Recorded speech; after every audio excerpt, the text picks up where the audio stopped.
Zola est entouré d'une légende d'ignominie qui s'atteste par ce livre de Grand Carteret où on voit son visage associé à celui, si je puis dire, d'un porc assez souvent. Ça avait commencé de bonne heure. Dès 1868, l'écrivain Louis Ulbach disait de Zola qu'il était l'inventeur de la littérature putride, et un critique célèbre, Pontmartin, qui travaillait à la Gazette de France, qui était le grand journal bien pensant de l'époque, disait de lui, c'est un travailleur de nuit à grosses bottes.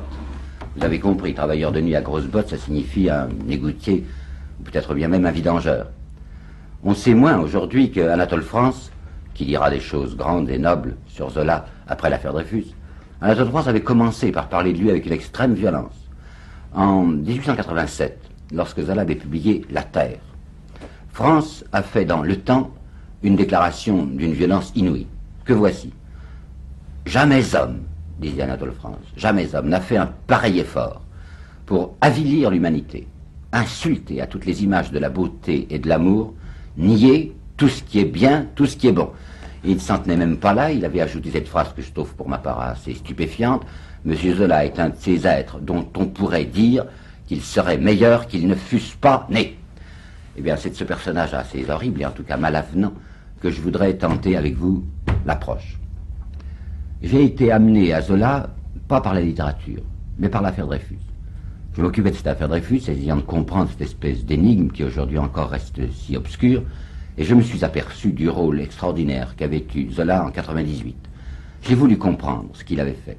Il me semblait que se révélait là un homme d'un format pas ordinaire. Et c'est à cause de l'affaire Dreyfus, à cause de J'accuse, à cause du courage que Zola a développé dans cette histoire, que j'ai essayé d'étudier. Et bien voyons d'où il sortait cet homme. L'écrivain Jacques Bainville disait de lui, ce demi-italien, quart de grec, 3 ou 4 fois métis, n'est pas un bel échantillon de l'humanité. Si Bainville voulait dire que le père de Zola n'était pas français, c'est exact. L'ingénieur François Zola, qui creusa le canal d'Aix, qui était un ami de Thiers, était né effectivement à Venise en 1895. Et il avait épousé une jeune fille grecque, qui était née à Corfou. Mais du côté des entrailles d'où il sort, Zola appartient à la petite plèbe française. Sa grand-mère était couturière à Dourdan, dans la Beauce, quand il y épousa un vitrier qui s'appelait Aubert. On peut dire que par les entrailles d'où il sort, il appartient à la même race humble et forte que celle de Peggy. C'est un garçon qui n'avait pas eu de chance au début de sa vie. Une dure enfance, une adolescence pénible. En 47, il était né en 40, en 47, il n'a même pas 7 ans encore, il est né en avril 40, et c'est en mars 47, son père meurt.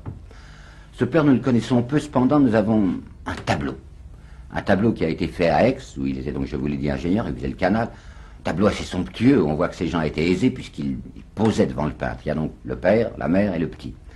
Regardons un instant ces visages.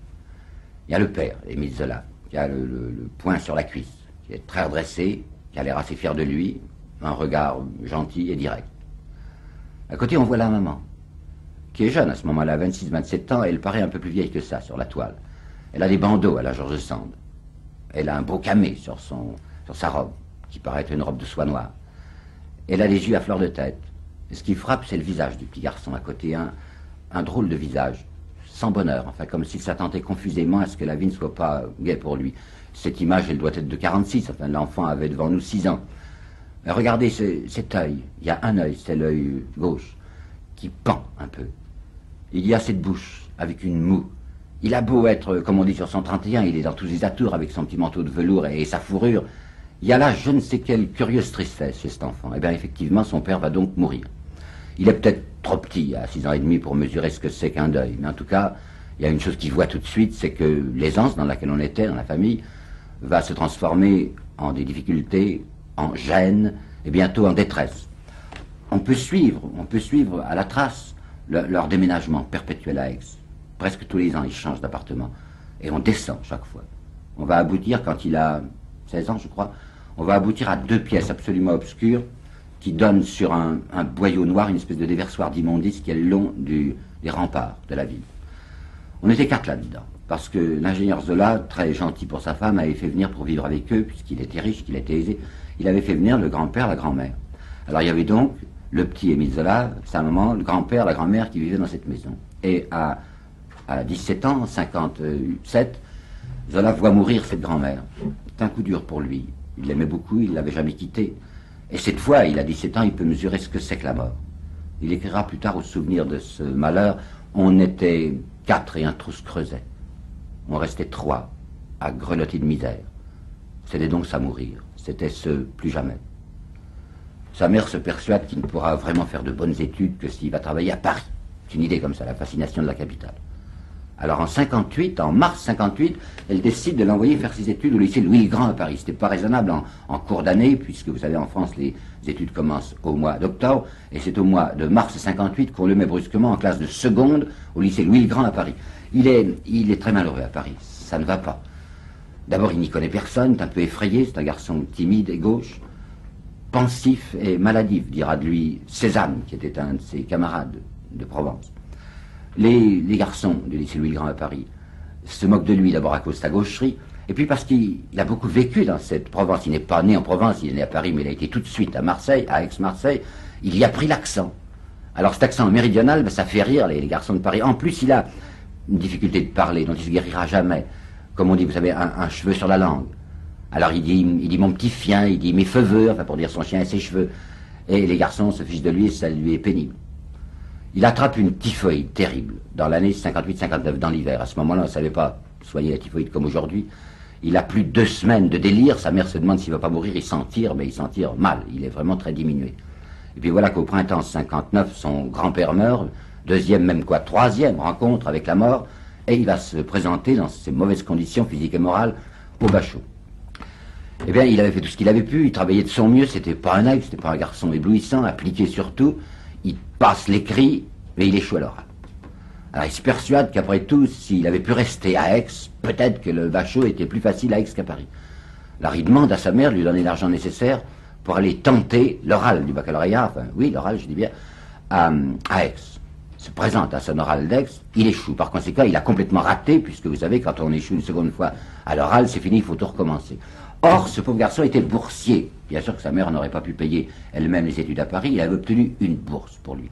Eh bien, on ne renouvelle pas la bourse à quelqu'un qui s'est fait étendre 2 fois au baccalauréat. Alors c'est fini. Les études de Zola vont s'arrêter là. C'est une chose qu'on ne sait pas d'ordinaire et c'est intéressant. Ce Zola, enfin, grand écrivain qui savait ce que c'est que le style, qui s'appelait lui-même un poète, ne sera jamais un bachelier. Un de ses camarades qui s'appelle Baille, ses 2 meilleurs amis c'était Baille et Cézanne. Un de ses camarades Baille, il écrit, je me rappelle, c'était au mois de janvier 60, il lui dit, tu vois, je vais avoir 20 ans, il aura 20 ans le 2 avril, je vais avoir 20 ans et je suis encore à la charge de ma mère qui ne peut à peine se suffire à elle-même. Donc il n'y a qu'une chose à faire, c'est à se débrouiller pour trouver comme il pourra une situation, n'importe quoi qu'il fasse vivre. On cherche, on tâtonne, il fait des tas de démarches, présent dans des tas de bureaux, on ne veut pas de lui, pas de diplôme, il n'a rien. Enfin, il va trouver le 1er avril, donc la veille de ses 20 ans, puisque c'est le 2 avril, le 1er avril 60, il va trouver une place de scribe, enfin de gratte-papier, dans un truc qu'on appelait les docks de la douane. C'était situé près du château d'eau, c'est-à-dire près de la gare de l'Est, et le tout petit et misérable appartement où il vivait avec sa mère était dans le 5e, rue Saint-Jacques. Il est payé une somme qui correspond au pouvoir d'achat aujourd'hui de 180 francs suisses. Voilà ce qu'il a par mois. Alors naturellement, il ne peut pas vivre. Il va et il revient de son bureau, et c'était loin, de la rue Saint-Jacques jusqu'au château d'eau. Il va et il revient à pied pour ne pas payer l'omnibus. Sa mère lui donne le matin un casse-croûte qu'il mangera sur place. Travaille tant qu'il peut, mais enfin impossible de continuer parce que véritablement, il n'est pas nourri. Alors, au bout de 2 mois de ce travail-là, il va abandonner, il va démissionner. Mais démissionner, c'est bien joli, qu'il faut qu'il mange tout de même. Et il va faire un coup de tête. Ce Zola de 20 ans, nous le voyons. Pour la première fois, nous avons une photographie de lui. C'est intéressant de le voir. Il est très blême. Il a un petit collier de barbe. Il se tient devant l'objectif, redressé, pas fendant, pas insolent, non, bien droit simplement. Il a l'air d'un étudiant de province, assez pauvre, mais résolu. Et bien c'est ce garçon qui décide de ne pas continuer au doc, vous avez rendu compte, enfin, il n'y avait pas moyen de vivre avec ça. Et alors il va faire un coup de tête. Lui qui avait toujours habité avec sa mère, qui ne l'avait jamais quitté, décide de la quitter. Et pourquoi? Il lui donne comme raison qu'il écrit. Et en effet, il écrit des vers depuis qu'il a 16 ans. Il écrit, il a besoin de solitude, d'être absolument tranquille. C'est entendu, c'est vrai, il a besoin de solitude. Mais en fait, ce qu'il veut, c'est ne plus rester à la charge de sa mère, parce qu'il en a assez de l'avoir perpétuellement se priver pour que lui, il mange. Il va faire pendant 2 ans une expérience de la misère dont je crois qu'aucun autre écrivain français n'a fait l'expérience.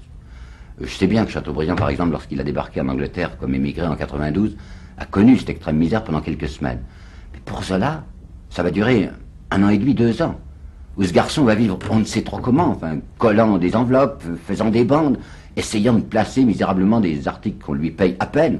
Il va vivre d'une manière extrêmement pénible, avec des semaines dans l'hiver où il ne se lève pas parce qu'il a trop froid, alors au moins dans son lit il a un peu chaud, il se nourrit avec du pain trempé dans l'huile, enfin c'est terrible. Eh bien c'est pendant cette année 60-61, donc l'année de sa 21e année, où va se passer dans sa vie, surtout dans sa vie intérieure, un événement que je voudrais bien vous faire comprendre parce que les conséquences en ont été énormes, démesurées. Ce qui frappe quand on regarde les quelques lettres d'adolescence que nous avons de lui à Cézanne ou à Bâle, ce qui frappe, c'est ce garçon de 16 ans, 18 ans, 20 ans, une extraordinaire candeur, enfin si vous voulez, une pureté farouche. Un garçon qui ne faisait pas du tout la noce, un garçon qui s'écartait des filles, qui les respectait, qui avait décidé, et il l'a fait, de rester vierge pour celle qu'il épouserait. Quand on parlait avec Baye et les camarades, quand on parlait en Provence des filles de Paris, ils en parlaient la tête pleine de la Dame aux Camélias, ou de Marion Delorme, l'histoire de prostituées qu'on relève par l'amour. Il y a même là une phrase de Zola que je voudrais vous citer, tellement elle est enfantine mais gentille. Enfin. Nous demandions à Dieu de nous envoyer une âme flétrie pour la lui rendre jeune et blanche de notre amour. Voilà ce qu'il écrivait, ce garçon, à 18 ans. Eh bien, l'histoire pathétique, en somme, c'est qu'il va jouer au naturel, cette aventure de Tolstoï, cette aventure de résurrection. Comment ça se passe? Dans l'hôtel sordide, misérable, une espèce de garni où il était, rue Soufflot, à Paris. Il y avait l'acheté un croque-mort, il y avait des filles en carte. Ben justement, il y avait une prostituée, dont nous savons aujourd'hui qu'elle s'appelait Berthe. Il va l'appeler Laurence, dans le bouquin qui se consacrera à son aventure et qu'il intitulera La confession de Claude. Cette Berthe, une nuit, elle a eu, je sais pas quoi, en fait, une espèce d'attaque de convulsion et s'est mise à se tordre sur son lit et pousser des cris. Tout l'hôtel, naturellement, est sorti, on ne pouvait plus dormir avec le bruit qu'elle faisait. Zola est venu aussi, on lui a mis de l'eau sur la figure, du vinaigre, enfin on a tapoté, et puis on est arrivé à la calmer. Zola, par gentillesse, et peut-être aussi par un autre sentiment obscur, se propose pour la veiller, cette fille.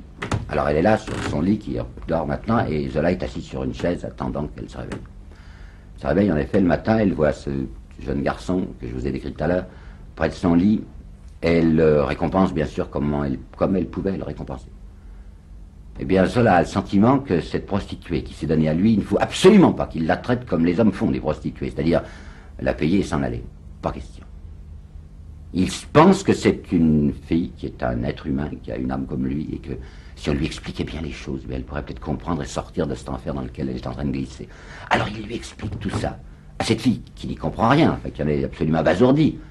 Il lui dit qu'il ne la quittera pas, qu'il veut s'occuper d'elle. Il essaye de lui expliquer qu'il y a moyen, même où elle est, de refaire une vie droite, d'avoir un foyer, d'avoir des enfants. Il se propose, vous entendez, c'est exactement ce qu'il a fait. Lui qui gagne rien, enfin, et qui fait ses vers, ça se vend pas, offre à cette fille de vivre avec elle pour de bon, enfin, de l'épouser. D'abord, elle a commencé par être stupéfaite, puis peu à peu, elle l'a trouvé assommant, enfin, c'est bien sa chance, enfin, elle est tombée sur une espèce de cinglé qui lui pleure dans le cou, qui lui raconte des histoires de l'autre monde. Enfin, s'il était raisonnable, il ferait des sous pour essayer d'emmener au bal, mais lui, il est là, qui lui explique torrentiellement, la tenant dans ses bras, tout ce qu'on pourrait faire de bien. Mais naturellement, ce qui se passera, c'était très facile à prévoir. Enfin, dès qu'elle est bien et qu'elle s'est amusée avec lui un moment, elle le laisse tomber pour trouver quelqu'un de plus agréable et qui la sortira. Le résultat de cette aventure va être assez terrible pour lui. D'abord, vous voyez qu'il a fait, comme on dit, son éducation sentimentale d'un seul coup et à toute vitesse. Et il va dire, toute la saleté humaine s'est dressée devant moi. Et comme c'est un garçon clairvoyant, qui se juge parfaitement, il sait très bien que s'il s'est intéressé, comme il dit, à cette âme, elle lui est parue moins intéressante si elle n'eût habité ce corps qui l'émouvait. Alors il va écrire, dans un texte bientôt, ceci: tout le départ enchanté vers le pays des nobles tendresses, sous le coup de fouet de l'instinct génésique. D'autre part, une espèce de colère, de fureur lui est venue contre les menteurs en littérature. Et ça, c'est important parce que justement, il voudra être celui qui ne ment pas. Qu'est-ce que c'est les menteurs pour lui? Ben, c'est des gens à la Musset ou à la Murgère qui parlent des prostituées en les appelant, vous savez, comme on disait à ce moment-là, les grisettes. Ces filles qui habitent toujours dans des mansardes en littérature, ensoleillée, de gentilles petites mansardes, où il y a sur le bord de la fenêtre des géraniums ou des fleurs, enfin, où tout est ravissant. Et il écrit maintenant, je sais parfaitement ce que c'est qu'une vraie mansarde et combien c'est hideux. Et parlant de ces écrivains qui parlent de rayons les démons de la adolescence et qui nous parlent de belles amours, il dit aussi, ils essaient de nous faire prendre des ordures pour des pierreries. On a plusieurs textes de lui à ce moment-là, où on le voit, comment dirais-je, écartelé, divisé. Je voudrais vous apporter la 3 citations. Voilà une d'abord. J'ai 2 existences parallèles, écrit-il. Une ici-bas, dans ma misère. L'autre dans la profonde pureté du ciel bleu. Deuxième citation. La réalité est affreuse. Elle nie toutes ces choses grandes et pures dont l'amour ne veut pas mourir en moi. Et troisième citation. J'ai en moi à la fois un âpre besoin du réel et l'impossibilité de renoncer et de dire adieu aux espérances du rêve. Alors la conséquence de ça, pour lui qui est un écrivain, c'est qu'il va justement se poser la question de savoir ce qu'il doit écrire. Une idée, une espèce de tentation lui est venue. Pénétrer, dit-il à propos de Berthe, pénétrer les causes de sa chute et tâcher de trouver un remède à chaque plaie de son cœur. Qu'est-ce que ça veut dire ça? Ça veut dire cette fille, cette trolue, enfin cette prostituée, qui est devenue cet être avili. Elle n'a pas toujours été comme ça. Elle a été forcément, jadis, un petit enfant tout pur avec le ciel dans les yeux. Eh bien, quelle est donc la route qu'elle a parcourue? Est-ce que c'est sa faute si elle est comme ça? De quel milieu sort-elle? Ses parents, y avait-il des tares sur eux qu'ils lui ont donné? Quels exemples a-t-elle vu? Quelle atmosphère a-t-elle respiré? C'est entendu, il y a, comme on dit toujours, la faute originelle qui explique beaucoup de choses. Et il y croit à ce moment-là. Mais il y a à côté de cette faute des responsabilités sociales, des maux qui ne sont pas forcément incurables. Et quittant même le cas particulier de cette Berthe, qui pense à nous tous, enfin à la créature humaine, qui, rien qu'en vivant, s'avilit. Nous aussi, n'importe qui, on a été pur au début, et on est devenu cet être plein de mauvaiseté et de nuit. Alors il se persuade qu'il y aura une immense inventaire à faire. Le chemin parcouru par nous tous, pour comprendre où nous en sommes arrivés. Seulement ça c'est rude, c'est difficile, et il l'écrit positivement. Je n'ose pas encore fouiller toutes ces misères. Et il a même le sentiment qu'il y aura une autre voie possible, quelque chose de beaucoup plus conforme à son tempérament. Il dit, la phrase que je crois savoir par cœur, il dit ceci: ce n'est pas en montrant brutalement son mal à un homme qu'on le guérit, mais c'est en lui montrant le bonheur qu'il aurait goûté s'il avait suivi la bonne route. Ben ça, c'est ce qui est vraiment son tempérament essentiel. Alors la première chose qu'il va écrire, et on ne le sait pas aujourd'hui, on l'oublie, son premier livre, 1864, il a donc 23 ans quand il l'écrit, 24 ans quand il le publie, c'est les contes à Ninon qu'il appelle ces belles histoires de sagesse et de charité. Ce nom propre, Ninon, c'est bien un peu de sa part du respect humain. Il ne veut pas donner aux gens l'impression qu'il est quelqu'un sans amour. Alors Ninon, pour les lecteurs, on a l'impression que c'est une petite amoureuse gentille et pure qu'il aurait laissée en Provence. Eh bien, nous sommes renseignés, il n'y avait personne. Du reste, regardez bien la préface. Comment la définit-il, cette Ninon? L'ange de mes solitudes, mon bon ange gardien. Eh bien, c'est rien d'autre que son âme d'enfance, son âme d'adolescence. Et il dit, Ninon, tu ne sais pas comment va le monde. Les fleurs y sont malades, et bientôt peut-être les cœurs seront morts. Eh bien, lui, il veut empêcher les cœurs de mourir. Alors c'est pourquoi il invente ces histoires qui sont en effet si simples et si gentilles. La première, c'est Simplice. Simplice, c'est justement l'histoire d'un cœur simple. La troisième histoire s'appelle Sœur des pauvres. Et Sœur des pauvres, c'est l'histoire d'une petite fille pour laquelle la Sainte Vierge avait fait un miracle. Enfin, incroyablement peu Zola, au sens où nous entendons ça aujourd'hui. D'ailleurs, il se reproche un peu ce qu'il fait. Il a l'impression que c'est trop facile, enfin que c'est trop dans son tempérament à lui. Tu fuis le réel, se dit-il à lui-même. Alors, à l'intérieur même de ces contes à Ninon, qui sont en effet peut-être un peu bleus ou un peu roses, il va mettre une histoire noire et rouge. Elle s'appelle Le Sang. C'est l'histoire de 3 soldats, de 3 déserteurs, oui, qui ont déserté parce qu'ils ont vu ce que c'était que l'atrocité de la guerre. Et au milieu de cette histoire, il y a une page, pour moi, inoubliable, qui est une évocation du calvaire. L'année suivante, il a 25 ans donc, il va écrire La Confession de Claude, encore un bouquin de lui qu'on ne lit pas, et on a terriblement tort. On ne lit pas les contes à Ninon, on ne lit pas La Confession de Claude, et pourtant c'est le livre clé. C'est le livre où il va raconter, en la transposant à peine, son histoire avec Berthe, qu'il appellera Laurence. L'impitoyable surdité de cet être, dit-il, cette bouche froide, ce front dur, cette détermination de ne pas me répondre, de ne pas m'écouter. Je me suis déchiré à vouloir me faire entendre d'une âme morte. Ce livre lui plaît à lui parce qu'il peut y concilier ce double tempérament que j'essayais de définir tout à l'heure. Vous savez, l'âpre besoin du réel et les espérances du rêve. Alors l'âpre besoin du réel, ben, nous l'avons dans ce texte-là parce qu'il représente Berthe telle qu'elle était, son milieu de prostituée, et les espérances du rêve, c'est l'âme de ce Claude qui est lui-même Émile. C'est un livre qui ne mordra pas sur le public, qui n'aura pas de succès. Et l'année suivante, Zola va prendre sa détermination. Il va écrire son premier livre entièrement noir, qui est Thérèse Raquin, et c'est l'année suivante, 68, ça lui fait 28 ans, qu'il commence à dessiner le cadre général de ce qui sera son grand œuvre, quoi. C'est Rougon-Macquart, histoire naturelle et sociale d'une famille sous le Second Empire. Il prévoit à ce moment-là 10 volumes, et ça aura, vous le savez, 20 volumes. Il est parti dans la direction du réel le plus brutal. Il veut faire, si je puis dire, du super Balzac. Balzac lui aussi avait été un réaliste, mais retenu par des prudences, par un respect des convenances. Eh bien lui, rien. On dira tout, dit-il, et tant pis pour l'odeur. Alors ce garçon va s'acharner. Travailleur extraordinaire. Il s'est marié à 30 ans, oui, en 1870. Il a épousé une petite qui s'appelle Alexandrine Mellet. C'était la deuxième femme qu'il avait eue dans sa vie, et il l'a gardée, parce que celle-là a bien voulu rester, que ce n'était pas une prostituée. Il vit avec elle et sa mère à Paris, mais il n'est pas du tout parisien, à Paris plus exactement au Batignolles. Batignolles, à ce moment-là, c'était un quartier presque champêtre de Paris.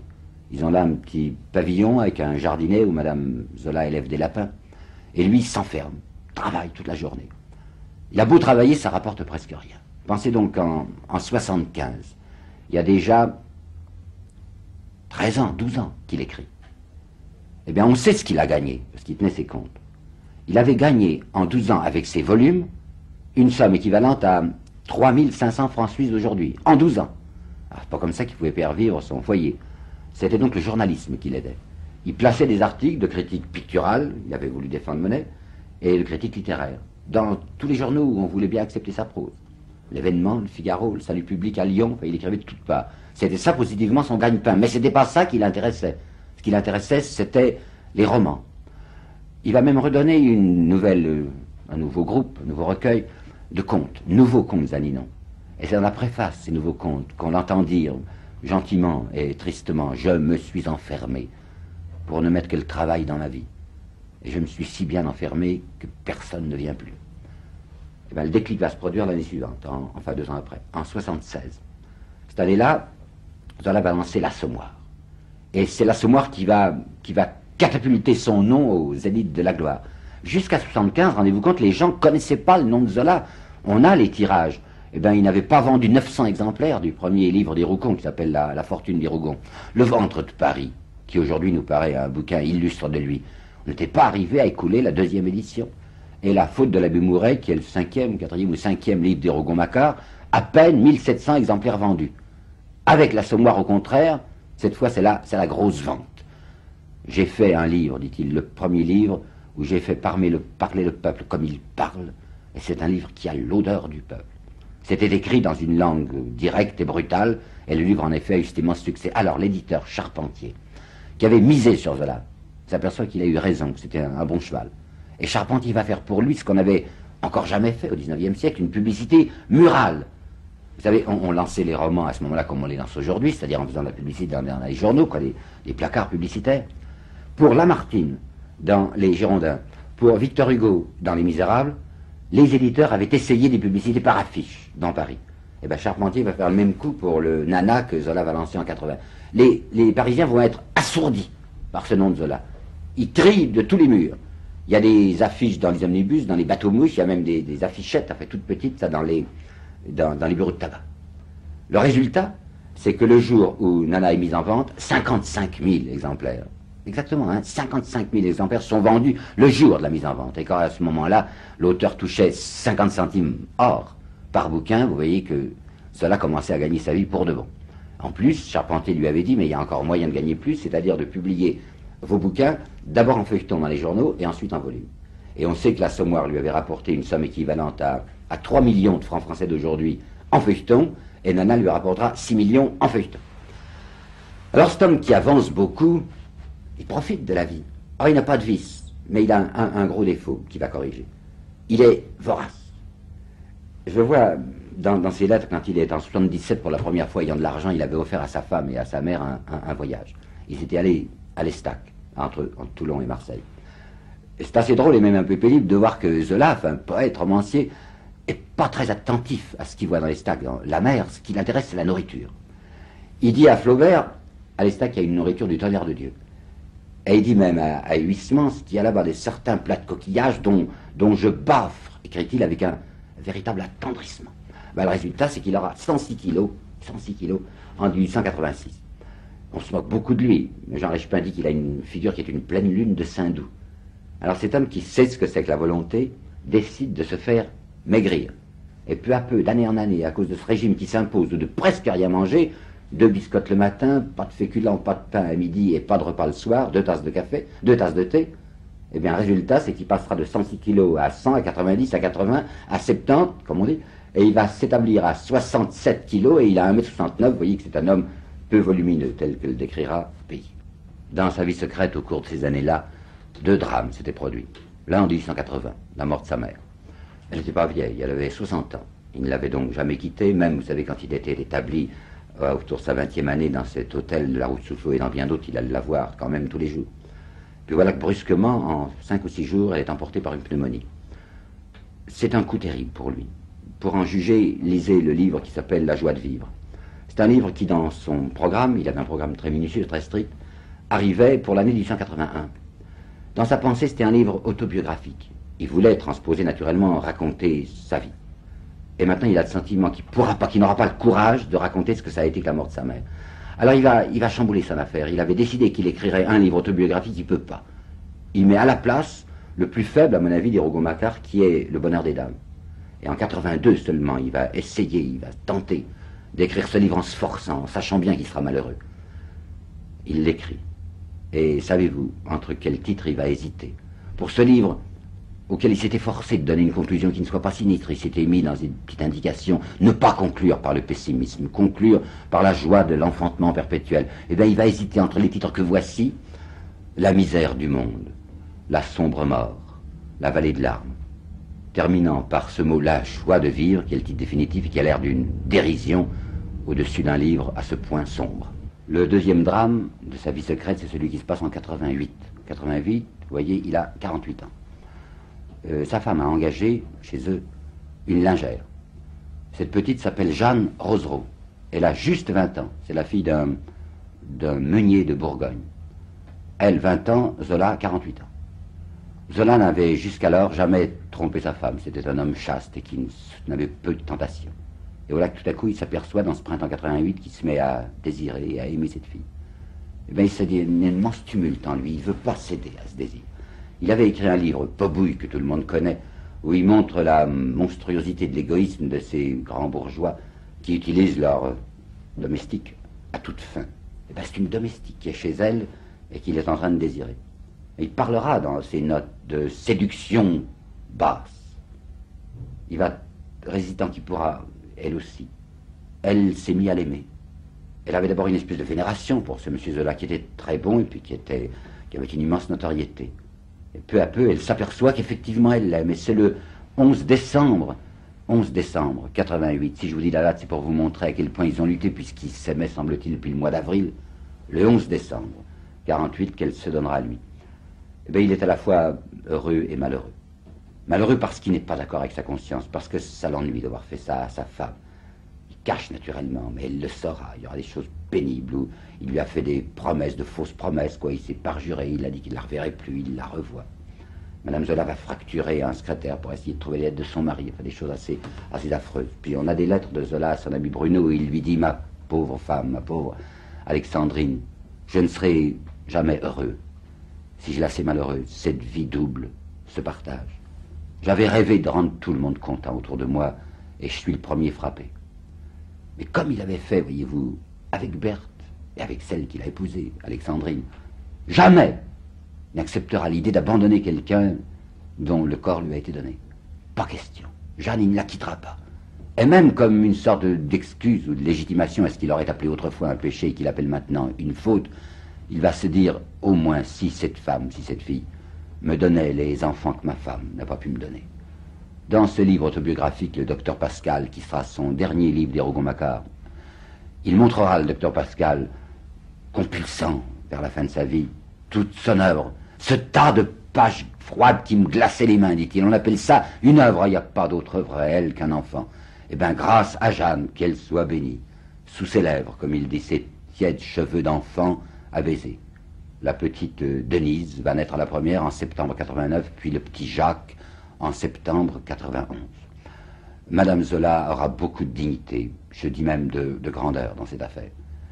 Elle sait que son mari a ses 2 enfants. Elle sait que assez souvent, que tous les jours il va la voir et qu'assez souvent, quand il fait beau, Monsieur Zola regarde passer dans la rue les petits qui se promènent avec leur maman. Alors un jour que justement il était là contre sa vitre à regarder les gosses qui passaient, c'était un jour de février, il a senti tout à coup une main sur son épaule, c'était sa femme qui était entrée dans sa cabinet de travail, et qui lui a dit, d'une voix probablement un peu étranglée, allons fais-les monter. Et dorénavant, elle les verra tous les jeudis, ceux qu'elle appellera bientôt ses petits. Et comme il se trouve que Jeanne Rosereau mourra la première en 1914, et que Madame Zola vivra jusqu'en 1925, Madame Émile Zola fera tout ce qu'il faut du point de vue officiel pour que les enfants puissent porter le nom de Zola, et ce sera véritablement ses enfants. Cet homme a avancé, cependant, à travers des quantités d'orages. Il avançait parce que les honneurs lui venaient. Il avait été décoré de la Légion d'honneur, chevalier en 88, puis officier en 93, puis président de la Société des gens de lettres en 91. Et même, il avait fait une candidature qui avait fait beaucoup sourire et beaucoup crier. Candidature à l'Académie française à partir de 1890. Vous n'imaginez pas les colères qui se sont déchaînées à ce moment-là contre lui. L'amoncellement des caricatures, enfin l'Académie française recevant Monsieur Zola, ça paraissait un blasphème, une monstruosité. Tous les journaux se divertissaient à ce propos. Il faut comprendre que c'est un homme qui est entouré d'une double fureur. Premièrement, il y a la fureur de la jalousie. Mon Dieu, c'est compréhensible, quoi. Les camarades qui se rendent compte que eux, ils ont des tirages assez moyens. Les tirages de Zola, au contraire, sont astronomiques. Alors ils comparent et ça leur fait pas plaisir. Si bien qu'on voit Barès, par exemple, qui est pourtant intelligent, mais qui, dans un article, expressé de bout de l'oreille en disant « Monsieur Zola est incontestablement une des grosses forces commerciales de la librairie française. » Vous avez compris, enfin, commercial, ça veut dire que c'est un commerçant, mais que son talent, c'est autre chose. Puis je vois les Goncourt, enfin Goncourt, celui qui restait, qui parle de Zola en l'appelant, d'une manière raciste, ce sale italianas. Bah, tout simplement parce qu'il vendait plus que lui. Bon, mais il y a ça, mais il y a autre chose, de bien plus grave. Il y a autour de Zola une espèce d'exécration à base de peur. Il dit des choses qu'il ne faut pas dire. Il n'a pas fait carrière par les salons. Il n'a pas avancé comme tout le monde, comme les adroits, comme les intelligents, à la Brunetière ou à la Jules Lemaître ou à la Barès. Il n'a pas avancé par les belles dames et par le journalisme brillant. Il a avancé tout seul. Et il n'a pas signé ce pacte non écrit des écrivains bien pensants et qui visent tout de suite à l'Académie. Un pacte de silence. Il y a 2 choses qu'un écrivain convenable ne doit pas faire. Il ne doit pas parler d'une certaine manière de la sexualité et il ne doit pas parler de l'argent. La sexualité, Zola, au contraire, va en parler brutalement. Ce qui l'exaspère, Zola, par exemple, à l'égard de George Sand. George Sand l'agace beaucoup. C'est que Sand dit à maintes reprises et sans cesse qu'il n'y a pas de plus belle chose et de plus beau péché que l'adultère. Et lui dit, mais l'adultère s'accompagne toujours de mensonges, et le mensonge n'est jamais beau. Et d'autre part, sexualité, oui, on peut bien parler de l'amour dans les romans, à condition d'y mettre un voile doré. Mais lui va montrer la peur de l'enfant, dont on ne parle jamais dans les livres convenables. Et comme à ce moment-là, il y avait peu de moyens anticonceptionnels, il va montrer l'abondance énorme des infanticides dans Paris. Tous les égouts de Paris roulent de petits cadavres. Quant à l'argent, l'argent fait avec Zola son entrée de vedette dans la littérature française. Balzac avait parlé de l'argent, mais d'un point de vue d'avoué, si vous voulez.